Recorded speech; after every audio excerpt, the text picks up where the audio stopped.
Hi folks and welcome back. Today I'm going to be talking to you about the medical use for the Lord's Prayer.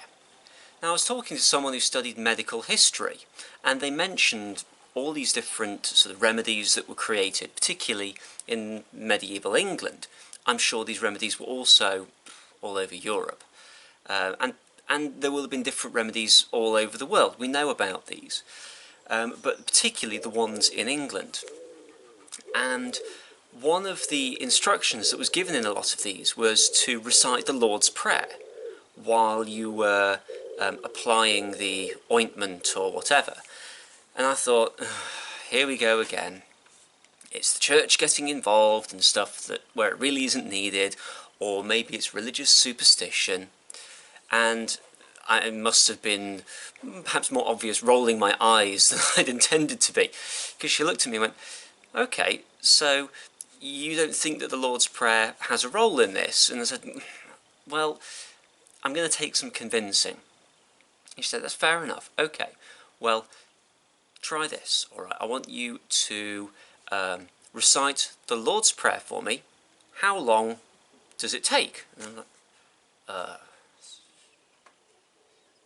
20 seconds maybe to recite the Protestant version of the Lord's Prayer that I know. I said, okay, right. Now, if you were living in, say, medieval England, or really any time up until about the probably 16th, 17th century, would you have had access to a timepiece, like a clock or a watch or something like that? So, no, you wouldn't have. And she goes, right, okay, so how do you keep time? How do you know that you have rubbed that ointment into your skin for long enough? And it's that sort of revelation moment of the Lord's Prayer.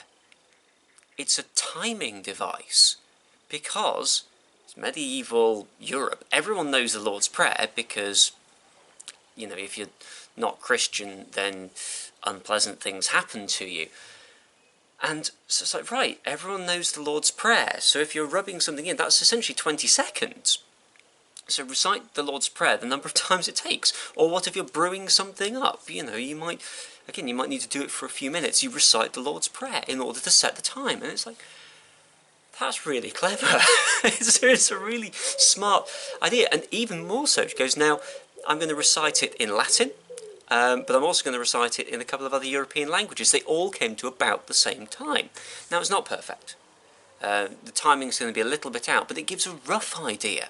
And it reminded me of the fact that I knew in the back of my mind, but sometimes I need reminding of, that actually, throughout time, humanity has been incredibly smart. But also that people came up with ingenious solutions to sort things out. And that, yes, there are periods in time when specific groups of people have done questionable things, but generally the story of humanity is one of being very practical and very inventive. And so the Lord's Prayer had a medicinal use as a timekeeper, so that all the ingredients would blend properly, so that you'd apply it for the right amount of time.